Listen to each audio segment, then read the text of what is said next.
इस नौका का जो चलाने वाला हो वह गुरु भी श्रेष्ठ होना चाहिए।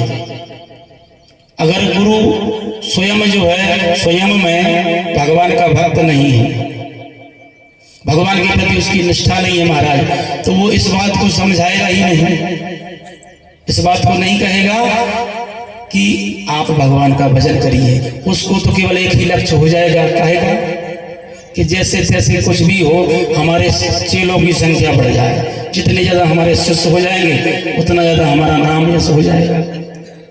वो कलयुग में महाराज यही होता है।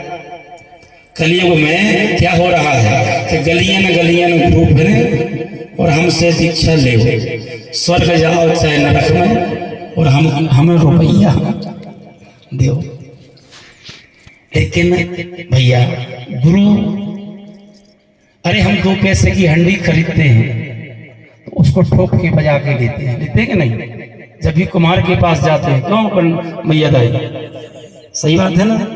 2 पैसे की हंडी को ठोक करके बजा के लेते हैं। तो गुरु बनाने के पहले 100 बार हमें सोचना चाहिए कि हमारे गुरुदेव हैं कैसे। पहली बात, हम एक बात अपने अनुभव से कह दें कि गुरुजी को आप नहीं जान सकते।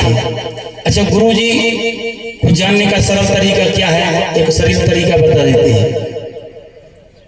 जिनका भगवान में मन लगा हो हृदय से, जो भगवान का भजन करता होगा वह निश्चित ही भगवान के रस में स्वयं डूबेगा और आपको भी डुबाएगा।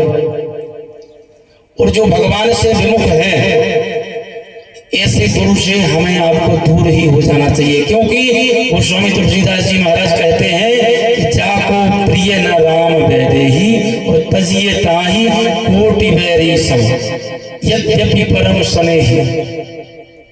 जिसको भगवान राम और श्री सीता जी से प्रेम नहीं है, उस व्यक्ति से चाहे वो कितना भी हमारा प्रेमी हो, उसको त्याग देना चाहिए। तो बोले महाराज, अगर हमारे माता पिता भी भगवान को नहीं मानते तो क्या उनको भी त्याग दें? बोले बिल्कुल। अगर माता पिता भी भगवान से प्रेम नहीं करते उनको भी त्याग दो।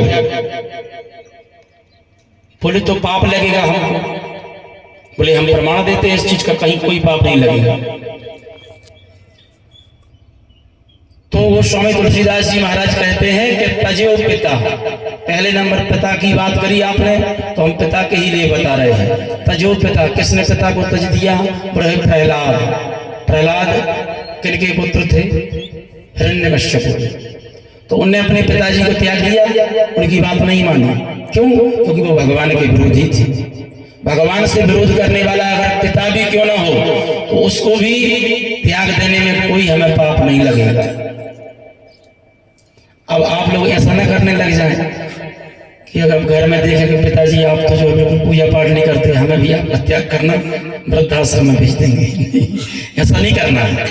उनको भगवान के प्रति अभिमुख करना है। कोशिश भक्त की, जैसे प्रहलाद जी ने कई बार अपने पिताजी को शिक्षा दी कि नहीं? भागवत जी सब लोग सुने होंगे।